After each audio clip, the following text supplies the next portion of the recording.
اللہ تبارک و تعالی سورہ بقرہ پارہ نمبر 2 کی آیت نمبر 165 سے انشاءاللہ تبارک و تعالی پڑھیں گے۔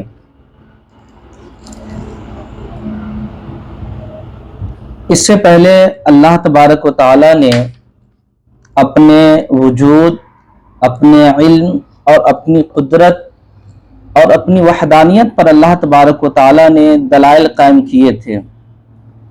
یعنی اللہ تبارک و تعالی نے اپنے علم کے بارے میں اس سے پہلے بیان فرمایا، اس کے بعد اللہ تبارک و تعالی اسی میں اپنی قدرت کے بارے میں، طاقت کے بارے میں اللہ تبارک و تعالی نے ارشاد فرمایا، اور اس پر دلائل بھی اللہ تبارک و تعالی نے دیا۔ اور اسی درمیان اللہ تبارک و تعالی اپنے وجود کے بارے میں بھی بتایا کہ اللہ تبارک و تعالی کی ذات کیا ہے، واجب الوجود ہے، یعنی اللہ تبارک و تعالی کا وجود ہے۔ اس پر اللہ تبارک و تعالی نے دلیلیں بھی دی تھی، ہے نا۔ قرآن اس سے پہلے اللہ تبارک و تعالی نے اس چیز کو بیان بھی کیا تھا۔ اور اللہ تبارک و تعالی ایک ہے، اس میں کوئی شک نہیں۔ اگر کوئی شخص اس میں شک کرتا ہے تو وہ انسان کافر ہو جائے گا۔ تو اس سے پہلے اللہ تبارک و تعالی نے اپنی وحدانیت پر بھی دلائل قائم کیا کہ اللہ تبارک و تعالی ایک ہے، اس کا کوئی شریک نہیں ہے، ٹھیک ہے نا۔ اب یہاں سے اللہ تبارک و تعالی یہ بیان کر رہا ہے کہ جب اللہ تبارک و تعالی نے اپنے علم کے بارے میں بتا دیا، اپنے وجود کے بارے میں بھی بتا دیا، اپنی قدرت کے بارے میں بھی بتا دیا، اور اپنی وحدانیت کے بارے میں بھی بتا دیا، تو اب ایک انسان کے لیے لازم ہے کہ انسان اللہ کی وحدانیت کو ایکسپٹ کرے، انسان اللہ کی قدرت کو ایکسپٹ کرے، انسان اللہ کے وجود کو مانے، انسان اللہ تبارک و تعالیٰ کے علم کا ایکسپٹ کرے، ٹھیک ہے نا۔ لیکن کچھ لوگوں نے ان دلائل کے قائم ہو جانے کے باوجود، یعنی اللہ تبارک و تعالیٰ نے ان تمام چیزوں کے بارے میں قرآن مقدس میں بتا دیا، پھر بھی کچھ لوگ ایسے تھے جو اللہ تبارک و تعالیٰ کا انکار کرتے تھے۔ انکار اس طریقے سے کرتے تھے کہ اللہ تبارک و تعالیٰ کے علم میں نقص لا دیتے تھے، یا اللہ تبارک و تعالیٰ کی قدرت کو ہلکا جانتے تھے، یا اللہ تبارک و تعالیٰ کے وجود کا انکار کر دیتے تھے، یا اللہ تبارک و تعالیٰ کی وحدانیت یعنی اللہ ایک ہے اس کے ساتھ کسی کو شریک کر دیتے تھے، ٹھیک ہے نا۔ تو پھر ایسی صورت میں کچھ لوگوں نے اس طریقے سے انکار کیا، انہی لوگوں کا اللہ تبارک و تعالیٰ یہاں سے تذکرہ فرما رہا ہے۔ بات سمجھ میں آ رہی ہے نا؟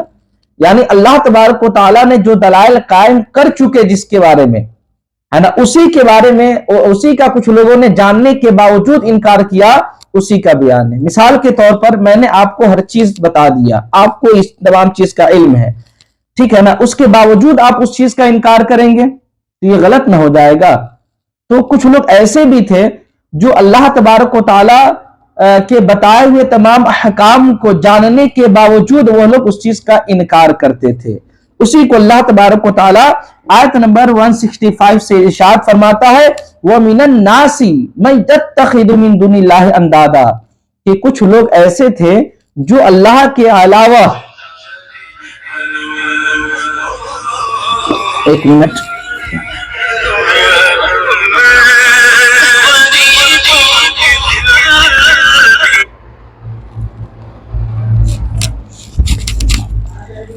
دیکھیں ترجمہ دیکھیں۔ اللہ تبارک و تعالی ارشاد فرماتا ہے وَمِنَ النَّاسِ مَن يَتَّخِذُ مِن دُونِ اللَّهِ أَندَادًا، کہ بعض لوگ اللہ کے غیر کو اللہ کا شریک قرار دیتے تھے، ہے نا۔ تو اب اللہ تبارک و تعالی نے اپنی وحدانیت پر دلائل قائم کر چکا ہے، اللہ تبارک و تعالی نے کر چکا ہے۔ اب اس کے باوجود کچھ لوگ انکار کر دی کہ نہیں، اللہ ایک نہیں، اللہ کئی ہے نا۔ کچھ لوگ بت کو پوچھ کر کے اللہ تبارک و تعالیٰ کے برابر میں لا کر کے کھڑا کر دیتے تھے، ان کے بارے میں ہے۔ بات سمجھ میں آ رہی ہے نا؟ تو کچھ لوگ اللہ کے علاوہ کو اللہ کا شریک قرار دیتے تھے، یحبونہم کحب اللہ، اور وہ لوگ ان سے اس طریقے سے محبت کرتے تھے جیسا کہ وہ اللہ سے محبت کرتے ہیں۔ یعنی یہ مشرکین اللہ تبارک و تعالی کا شریک ٹھہرا دیتے تھے، یعنی کئی خدا کو مانتے تھے اور اپنے خدا کو اس طریقے سے اتنی محبت کرتے تھے، اس سے اتنی محبت کرتے تھے جیسا کہ ایک مومن اللہ تبارک و تعالیٰ سے محبت کرتا ہے۔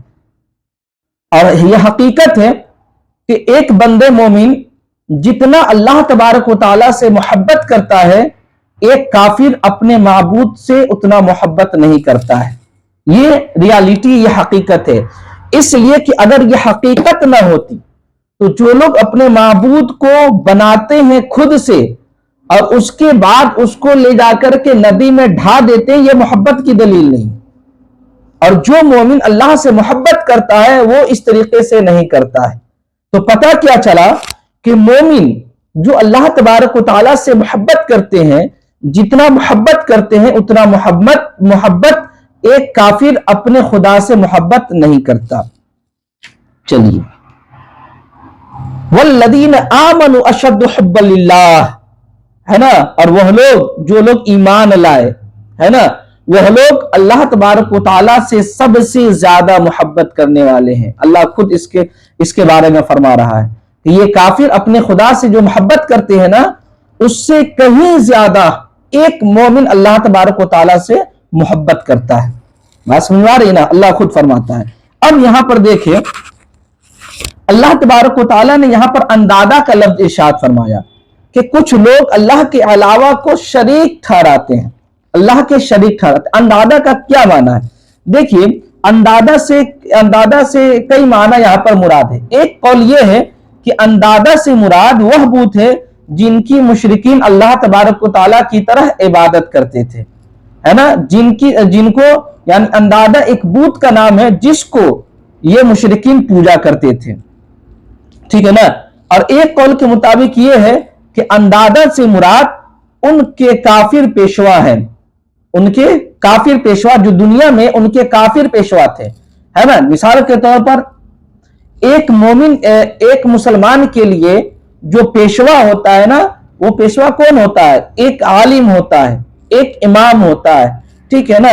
تو اسی طریقے سے کہا گیا کہ اندادہ سے مراد ان کافر کے کیا ہے؟ پیشوا ہیں، جن کی وہ اللہ تبارک و تعالیٰ کی معصیت میں ان کی اطاعت کرتے ہیں، یعنی اللہ تبارک و تعالیٰ کی نافرمانی کرتے ہوئے اپنے پیشوا کی کیا کرتے؟ اتباع کرتے ہیں، ٹھیک ہے نا۔ اور میں نے آپ کو بتا دیا کہ ایک مومن اللہ تبارک و تعالیٰ سے اس قدر محبت کرتا ہے، اتنا محبت کرتا ہے کہ ایک کافر چاہ کر کے بھی اتنی محبت اپنے خدا سے نہیں کر سکتا، ٹھیک ہے نا۔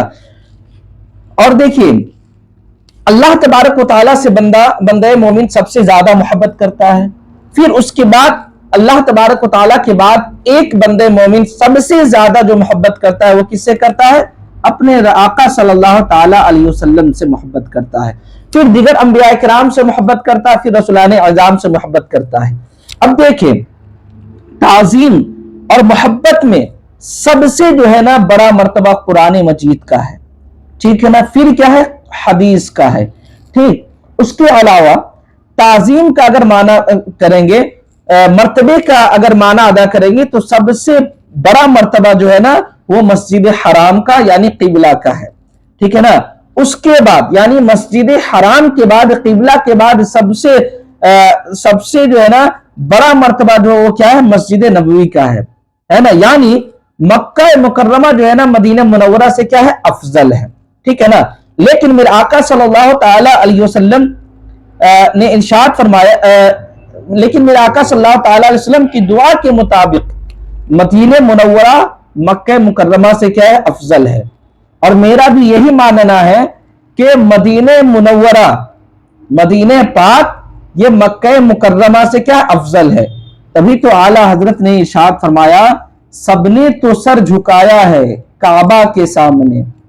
اعلیٰ حضرت علیہ رحمہ کا شعر ہے کہ سب نے تو سر جھکایا ہے کعبہ کے سامنے، کعبہ جھکا ہوا ہے گنبد خضرا کے سامنے، یعنی ہمارا اور آپ کا سر جو ہے نا خانہ کعبہ کی طرف جھکا ہوا ہے، لیکن کعبہ کا حال یہ ہے کہ کعبہ کہاں جھکا ہوا ہے؟ گنبد خضرا کی طرف جھکا ہوا ہے۔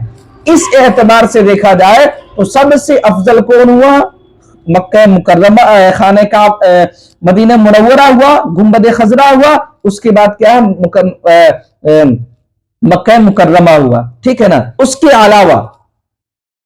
علاوہ یہ کہ دیکھیں ایک چیز یہ دیکھ لیں کہ جس زمین کو میرے آقا صلی اللہ تعالی علیہ وسلم کے جسم اطہر سے مس ہونے کا شرف حاصل ہے نا، وہ زمین کائنات کی پوری زمین سے، کائنات کی پوری جگہ سے کیا ہے، افضل و اعلیٰ ہے۔ مثال کے طور پر ایک مثال میں بتا رہا ہوں سمجھانے کے لیے، مثال کے طور پر میرے آقا صلی اللہ تعالی علیہ وسلم کا یہ جسم اطہر ہے، یہ مثال کے میں سمجھانے کے لیے بتا رہا ہوں، تو یہ چیز جس جگہ مس ہے نا، جس زمین سے ٹچ ہے، مثال کے طور پر زمین اس سے ٹچ ہے، اس سے ٹچ ہے، اس سے ٹچ، یہ تو ٹچ نہیں نہ ہے، یہ زمین کا حصہ اس سے ٹچ نہیں ہے، تو جو جگہ میرے آقا کے جسم اطہر سے مس ہے نا، وہ جگہ پوری دنیا یہاں تک کہ عرش و کرسی سے بھی کیا ہے، افضل ہے۔ بات سمجھ آ رہی ہے نا؟ چلیے یہاں تمام جگہ سے کائنات میں جتنی بھی ساری چیزیں ہیں نا، جتنی بھی ساری چیزیں ہیں، یہ تمام ساری جگہوں سے کیا ہے، افضل ہے وہ جگہ جس جگہ کو میرے آقا صلی اللہ تعالی علیہ وسلم کے جسم اطہر سے مس ہونے کا شرف حاصل ہے۔ اسی وجہ سے افضل یہ مانا جاتا ہے کہ سب سے افضل کون جگہ ہے، سب سے افضل جو ہے نا یہ مدینہ منورہ کی سرزمین ہے، پھر کیا ہے مکہ مکرمہ کی سرزمین ہے۔ چلیے آگے دیکھیں، اللہ ارشاد فرماتا ہے وَلَوْ يَرَى الَّذِينَ ظَلَمُوا، اگر یہ ظالم دنیا میں اس عذاب کو جان لیتے، جس عذاب کو اِذْ يَرَوْنَ الْعَذَاب، جس عذاب کو وہ لوگ قیامت کے دن دیکھیں گے، ہے نا، یعنی اللہ یہ فرما رہا ہے کہ قیامت کے دن یہ ظالم حضرات قیامت کے دن ہے نا جس عذاب کو دیکھیں گے نا، ہے نا، اس عذاب کو اگر دنیا میں اگر یہ لوگ جان جاتے، دیکھ لیتے، ان القوۃ للہ جميعا، تو وہ اس بات کا ضرور اقرار کرتے کہ تمام کے تمام قوت کس کے ہیں، اللہ تبارک و تعالیٰ کے لیے ہے، تمام کے تمام طاقت کیا ہے، اللہ تبارک و تعالیٰ کے لیے ہے۔ وَأَنَّ اللَّهَ شَدِيدُ الْعَذَابِ، اور یہ کہ اللہ تبارک و تعالیٰ کا عذاب، اللہ تبارک و تعالیٰ سخت عذاب دینے والا ہے۔ تو اس سے پتہ کیا چلا کہ ایک ظالم انسان، ایک کافر انسان اگر دنیا میں اس عذاب کو دیکھ لے، جس عذاب کو قرآن اور حدیث نے بتایا کہ ایک ظالم کا یہ عذاب ہوگا، ایک کافر کا یہ عذاب ہوگا، تو پھر ایسی صورت میں یہ ظالم کبھی بھی ظلم نہ کرتے، یہ کافر کبھی بھی اللہ کے ساتھ کسی کو شریک نہ ٹھہراتے، کبھی بھی کفر نہ کرتے، اگر وہ لوگ قیامت کے دن جو عذاب ان کو دیا جائے گا اس عذاب کو دنیا میں دیکھ لیتے، تو یہ لوگ دنیا میں تو اللہ تبارک و تعالیٰ کے عذاب کو دیکھے نہیں، اللہ تبارک و تعالیٰ کے عذاب کو دیکھے نہیں، اسی وجہ سے یہ لوگ کیا کر رہے ہیں، ہوا میں اڑ رہے ہیں، ہے نا۔ لیکن آپ کو معلوم ہونی چاہیے کہ جو لوگ اس طریقے سے کرتے ہیں نا، وہ یقیناً جان لیں اللہ تبارک و تعالیٰ فرماتا ہے نا اِنَّ بَطْشَ رَبِّكَ لَشَدِيدٌ، کہ بے شک تیرے رب کی پکڑ جو ہے نا بہت سخت ہے۔ انسان جتنا بھی اڑ لے، لیکن اللہ تبارک و تعالیٰ اگر پکڑ کرنا چاہے تو ایک ہلکی سی غلطی کی بنیاد پر اللہ تبارک و تعالیٰ اس انسان کو جہنم میں ڈال دے، ٹھیک ہے۔ چلیے دیکھیے عطا نے اس کا ترجمہ، اس آیت کا یہ معنی بتایا کہ اگر یہ ظالم مشرکین قیامت کے دن کا عذاب دیکھ لے تو یہ ضرور جان لیں گے کہ تمام قدرت اللہ تبارک و تعالیٰ کے لیے ہے، اور بے شک اللہ تبارک و تعالیٰ سخت عذاب دینے والا ہے۔ اچھا، امام رازی نے اس آیت کا یہ معنی بیان کیا ہے کہ اگر یہ ظالم اللہ تبارک و تعالیٰ کی قدرت اور اس کے عذاب کی شدت کو جان لیتے تو اللہ تبارک و تعالیٰ کے ساتھ کسی کو شریک نہ ٹھہراتے۔ پتہ کیا چلا، اللہ کے وجود، اللہ کے علم، اللہ کی قدرت اور اللہ تبارک و تعالیٰ کی وحدانیت، ان تمام چیزوں کا جو ہے نا، ان تمام چیزوں کے بارے میں اللہ ایک انسان کو جو ہے نا اس کا علم رکھنا کیا ہے، واجب ہے، ایک تمام انسان کے لیے کیا ہے، ضروری ہے۔ اگر یہ لوگ ایسا نہیں کریں گے، یعنی اللہ تبارک و تعالیٰ کی وحدانیت کا انکار کر دیں گے، اگر اللہ تبارک و تعالیٰ کی وجود کا انکار کر دیں گے، اگر اللہ کی قدرت کا انکار کر دیں گے، اگر اللہ تبارک و تعالیٰ کی وحدانیت کا انکار کر دیں گے، تو پھر ان لوگوں کے لیے کیا ہے؟ دردناک عذاب ہے۔ اسی کو اللہ تبارک و تعالیٰ نے فرمایا وَأَنَّ اللَّهَ شَدِيدُ الْعَذَابِ، اور یہ کہ اللہ تبارک و تعالیٰ سخت عذاب دینے والا ہے۔ چلیے آگے دیکھیں، اللہ تبارک و تعالیٰ ارشاد فرماتا ہے اِذْ تَبَرَّأَ الَّذِينَ اتُّبِعُوا مِنَ الَّذِينَ اتَّبَعُوا وَرَأَوُا الْعَذَابَ وَتَقَطَّعَتْ بِهُمُ الْأَسْبَابُ۔ اللہ فرماتا ہے اِذْ تَبَرَّأَ الَّذِينَ اتُّبِعُوا مِنَ الَّذِينَ اتَّبَعُوا، یعنی جن لوگوں کی دنیا میں پیروی کی گئی تھی، جن لوگوں کی دنیا میں پیروی کی گئی تھی، ہے نا، جب وہ آخرت میں پیروی کرنے والوں سے بری ذمہ ہو جائیں گے، ہے نا، اور عذاب کو دیکھ لیں گے۔ یعنی اللہ تبارک و تعالیٰ یہاں یہ بتا رہا ہے کہ جن لوگوں کی اتباع کی گئی، یعنی یہاں ان کے کافروں کے پیشوا کی بات ہو رہی ہے نا، اگر کافروں کے پیشوا کیا ہے کہ جن لوگوں کی اتباع کی گئی، تو ظاہر سی بات ہے یہ کافر جو تھے دنیا میں اپنے پیشوا کی نہیں اتباع کرتے تھے، تو اسی کو اللہ فرما رہا ہے کہ جن لوگوں کی دنیا میں پیروی کی گئی تھی، ہے نا، جب وہ آخرت میں پیروی کرنے والے سے بری ذمہ ہوں گے، یعنی آپ لوگ ہماری اتباع کر رہے ہیں، ہے نا، آپ ہماری اتباع کر رہے ہیں، جب ہم آخرت میں، ہے نا، اپنے عذاب کو دیکھیں گے نا، تو آپ جو ہمارے فالوور ہیں نا، ہم آپ کا انکار کر دیں گے، یعنی آپ سے ہم کیا ہوں گے؟ بری ذمہ ہو جائیں گے، ہاتھ اٹھا دیں گے۔ بات سمجھ آ رہی نا؟ اسی کو کب؟ وَرَأُوا الْعَذَابَ، جب وہ عذاب کو، آخرت کے عذاب کو دیکھ لیں گے تب۔ یعنی کافر اپنے جس پیشوا کی اتباع کر رہے ہیں نا، کافر اپنے جن پیشوا کی اتباع کر رہے ہیں، یہ پیشوا آخرت میں جب عذاب کو دیکھیں گے نا، تو اپنے ماننے والے کو، یہ پیشوا، یہ قوم کے رہنما، یعنی کافروں کے قوم کے رہنما، ہے نا، اپنے فالوور کو بھلا دیں گے۔ کب؟ وَرَأُوا الْعَذَابَ، جب وہ عذاب کو دیکھیں گے تب۔ وَتَقَطَّعَتْ بِهُمُ الْأَسْبَابُ، اور ان سے جو ہے نا اسباب کو، تمام وسائل کو منقطع کر دیا جائے گا، ٹھیک ہے نا، یعنی جن کی ہم دنیا میں اتباع کر رہے ہیں نا، قیامت کے دن وہ ہمارا کیا کریں گے؟ انکار کر دیں گے، ٹھیک ہے۔ جن کی ہم مسلمانوں کی بات نہیں کر رہے، کافروں کے بارے میں بتا رہا ہوں، یہ کافر جن کی دنیا میں اتباع کر رہے ہیں نا، یہ کافر آخرت میں کیا کریں گے؟ اپنے متبعین کو، اپنے فالوور کو بھلا دیں گے، اور ان کا جو سلسلہ تھا نا، یہ سلسلہ بھی کیا ہو جائے گا؟ ختم ہو جائے گا۔ اسی کو اللہ تبارک و تعالیٰ فرماتا ہے کہ دیکھیں،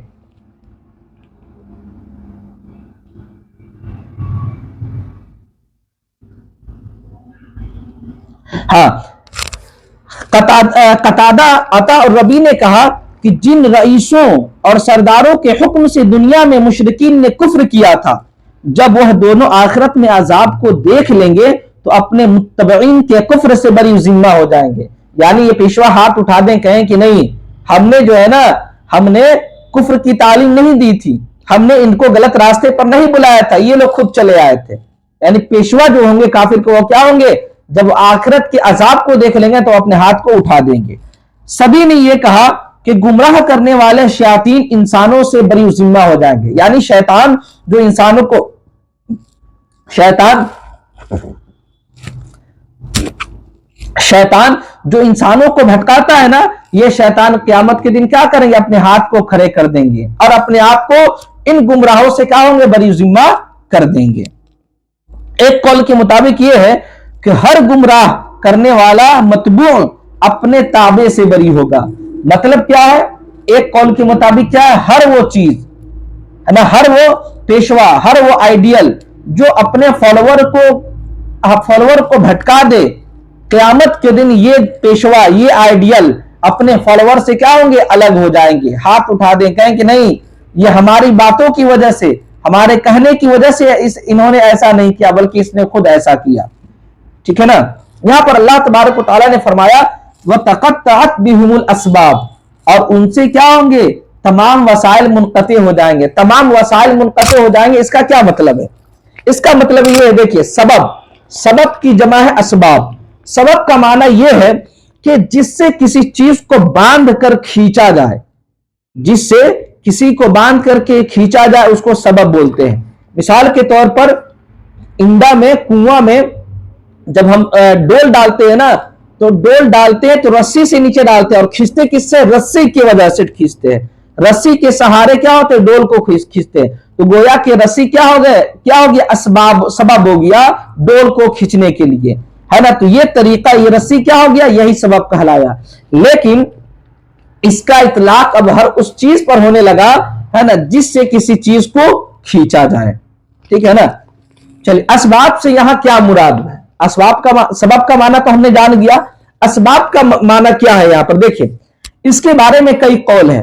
مجاہد نے یہ کہا کہ اس سے مراد ہے دنیا میں جن کے ساتھ کافر مل جل کر رہتے تھے، یعنی کافر دنیا میں جس کے ساتھ مل جل کر رہتے تھے نا، آخرت میں وہ اس کا انکار کر دیں گے کہ بھائی یہ ہمارا دوست نہیں ہے۔ حضرت عبداللہ ابن عباس رضی اللہ تعالی عنہما نے کہا کہ ایک دوسرے کا ساتھ دینے کا جو وہ لوگ عہد و پیمان کرتے تھے اور حلف اٹھاتے تھے، یہ مطلب مراد ہے۔ یعنی کچھ لوگ کہتے ہیں نا، بھائی میں دنیا سے لے کر کے آخرت میں تیرا ساتھ دوں گا، ہے نا، لیکن معلوم چلا دنیا میں کیا ہوا، تھوڑی سی غلطی ہوئی تو پھر اس کو جو ہے نا کیا کر دیے، ایک دم سائڈ ہی کر دیے، ایسا کر دیے، ہے نا، کہ ایسا لگتا ہے کہ، ہے نا، اب اس چیز سے اس قدر انسان نفرت کرنے لگتا ہے کہ اب اس کو بالکلیہ بھلا دیتا ہے۔ حالانکہ انسان کو ایسا نہیں کرنا چاہیے، ہے نا۔ اس لیے کہ دیکھیے، ہر چیز کا ایک سولوشن ہوتا ہے، ہر چیز کا ایک سولوشن ہوتا ہے نا۔ یہ کافر کیا کرتے تھے آخرت میں؟ ایک دوسرے، دنیا میں کیا کرتے تھے؟ ایک دوسرے کو عہد و پیمان کرتے تھے کہ بھائی میں جو ہے نا قیامت تک تیرا ساتھ دوں گا، مرتے مرتے تک ساتھ دوں گا، ہے نا۔ تو آج کے دور میں کیا ہے، دنیا ہی میں لوگ کیا کرتے ہیں، تھوڑی سی غلطی کی وجہ سے بس سائڈ کر دیتے ہیں۔ دنیا میں جب ساتھ ہی نہیں دیتے ہیں آج کے لوگ، تو آخرت میں کہاں سے ساتھ دیں گے، ٹھیک ہے نا۔ اور یہ کافر کا معاملہ کیا تھا؟ یہ کفار کہتے تھے کہ ہم آخرت میں بھی جو ہے نا ہم آپ کے ساتھ رہیں گے، ہے نا۔ تو یہ آخرت میں ساتھ کہنے والے کہ آخرت میں بھی ساتھ دیں گے، یہ لوگ قیامت کے دن جب عذاب کو دیکھیں گے نا، تو یہ لوگ اپنے ماننے والے اپنے دوستوں احباب کو بھی کیا کہہ دیں گے، بھلا دیں گے، یعنی اپنے دوست کو بھی ماننے سے انکار کر دیں گے۔ جیسے آج کل کی دنیا میں کچھ لوگ اپنے دوست کو بھی دوست ماننے سے انکار کر دیتے ہیں، اسی طریقے سے یہ کفار و مشرکین قیامت میں جب عذاب کو دیکھیں گے نا، تو یہ لوگ اپنے دوست کو دوست ماننے سے کیا کر دیں گے، انکار کر دیں گے۔ چلیے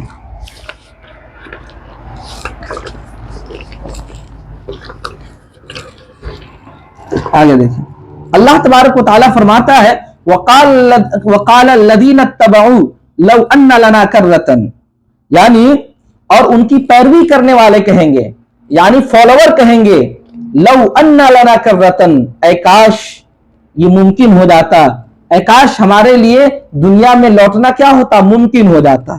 یعنی جب یہ فالوور دیکھیں گے کہ ہم نے جس کو دنیا میں آئیڈیل مانا تھا، یہ آخرت میں اب قیامت کے دن ہم کو ماننے سے انکار کر رہا ہے، تو اب یہ لوگ کیا کریں گے، تمنا کریں گے، اے کاش یہ ممکن ہو جاتا، پاسبل ہوتا کہ دنیا میں دوبارہ ہم لوٹ جاتے۔ اور جب دنیا میں لوٹ جاتے تو کیا کرتے، اسی کو اللہ فرما رہا ہے فَنَتَبَرَّأَ مِنْهُمْ كَمَا تَبَرَّؤُوا مِنَّا، تو ہم ان لوگوں سے اس طریقے سے بری ذمہ ہو جاتے جیسا کہ وہ ہم سے آج بری ذمہ ہو رہے ہیں۔ بات سمجھ آ رہی نا؟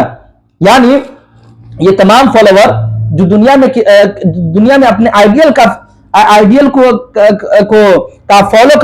کو فالو کرتے تھے نا، یہ قیامت کے دن جب دیکھیں گے، ہے نا، کہ ہم جس کو اپنا آئیڈیل مانتے تھے آج وہ ہم کو ماننے سے انکار، ہم کو پہچاننے سے انکار کر رہا ہے نا۔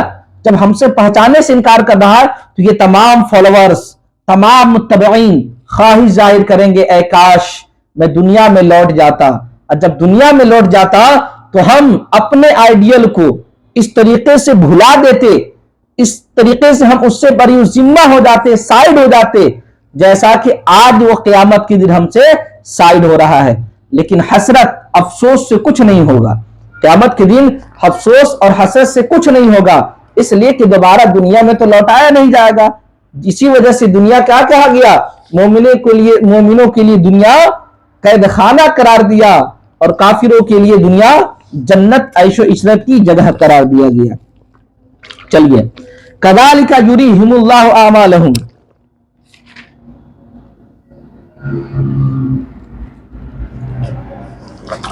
چلیے، کذالک یریہم اللہ اعمالہم حسرات علیہم، یعنی اسی طرح اللہ تعالیٰ ان کے اعمال کو باعث حسرت بنا کر دکھائے گا، وما حسرت بنا کر انہیں دکھائے گا، یعنی اللہ تبارک و تعالیٰ ان کفار و مشرکین کو، ان کے کارنامے کو ان لوگوں پر باعث حسرت بنا کر کے دکھائے گا، وما ہم بخارجین من النار، اور وہ لوگ ہمیشہ جہنم میں رہنے والے ہوں گے، اور وہ نار جہنم سے ہرگز نکلنے والے نہیں ہیں، یعنی وہ لوگ ہمیشہ جہنم میں رہیں گے۔ اس قول کے مطابق اس کی دو تفسیر ہے نا، تفسیر سن لیں۔ علامہ ابو جعفر محمد بن جریر طبری نے اپنی سندوں کے ساتھ اس آیت کی دو تفسیر بیان کی ہے۔ پہلی تفسیر یہ بیان کی کہ دیکھیے، پہلی تفسیر یہ بیان کی کہ سدی بیان کرتے ہیں کہ کافروں کو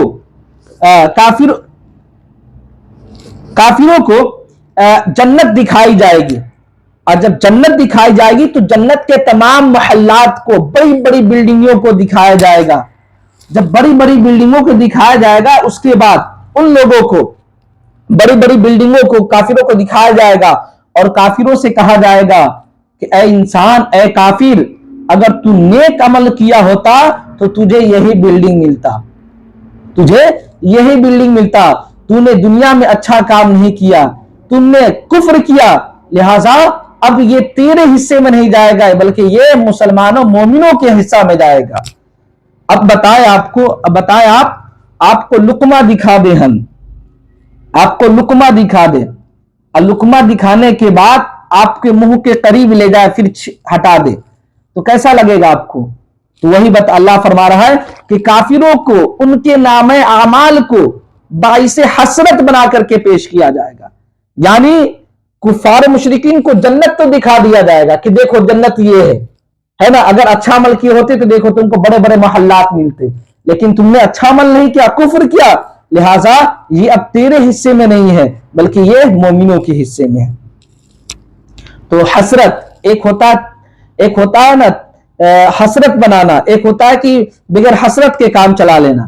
مثال کے طور پر کھانا آپ بہت بھوکے ہیں، ٹھیک ہے نا، بہت بھوکے ہیں، اور ہم جا کر کے چپے سے گھر میں کھا لیں، چھپ کر گھر میں کھا لیں تو کوئی دقت نہیں ہے نا، لیکن آپ بہت بھوکے ہیں، ہے نا، بہت بھوکے ہیں، اور آپ ہمارے سامنے ہے نا کوئی چیز نکال کر کے کھا لیں، ہم بہت بھوکے ہیں، بہت بھوکے، یا ہم کو کوئی چیز کھانے کی اچھا ہے کہ آپ دے تو ہم کھا لیں گے، لیکن آپ ہماری ہی جگہ کوئی ایسی چیز کھا رہے ہیں جس کو کھانے کی مجھے بھی تمنا ہے، تو گویا کہ آپ مجھے اس چیز کو باعث حسرت بنا کر کے پیش کر رہے ہیں، ہے نا، تو یہ صحیح نہیں ہے نا۔ لیکن آخرت میں، دنیا میں تو صحیح نہیں ہے کہ ایسا نہیں کرنا چاہیے، لیکن آخرت میں اللہ تبارک و تعالیٰ کافروں کو ان کے نام اعمال کو باعث حسرت بنا کر کے اللہ تبارک و تعالیٰ دکھائے گا کہ اے کافروں سنو، دنیا میں اگر تم اچھے عمل کی کرتے تو تمہیں بڑے بڑے بلڈنگوں میں رکھا جاتا، تم نے دنیا میں اچھا عمل نہیں کیا،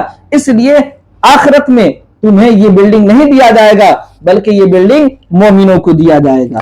دوسری تفسیر یہ ہے، ابن زید اور ربی وغیرہ نے بیان کیا ہے کہ کافروں کو اللہ تبارک و تعالیٰ ان کے برے اعمال دکھائے گا، پھر ان کو حسرت اور پشیمانی ہوگی کہ انہوں نے کیوں برے عمل کیے اور کیوں برے عمل نہیں کیے، ہے نا، کیوں اچھے عمل نہیں کیے۔ یعنی قیامت کے دن جو ہے نا، کافروں کو ان کے نام اعمال کو دکھایا جائے گا، جب نام اعمال کو دکھایا جائے گا تو وہ حسرت کریں گے، ہے نا، کہ اے کاش میں یہ کام نہ کیا ہوتا، اے کاش میں اچھا کام کرتا، ہے نا، تو یہ باعث حسرت بنانا ہوا۔ اسی کو اللہ تبارک و تعالیٰ فرماتا ہے کذالک یریہم اللہ اعمالہم حسرات علیہم، کہ اسی طریقے سے اللہ تبارک و تعالیٰ ان کو ان کے نام اعمال کو حسرت بنا کر کے اللہ انہیں دکھائے گا، وما ہم بخارجین من النار، اور وہ نار جہنم سے ہرگز نکلنے والے نہیں ہے۔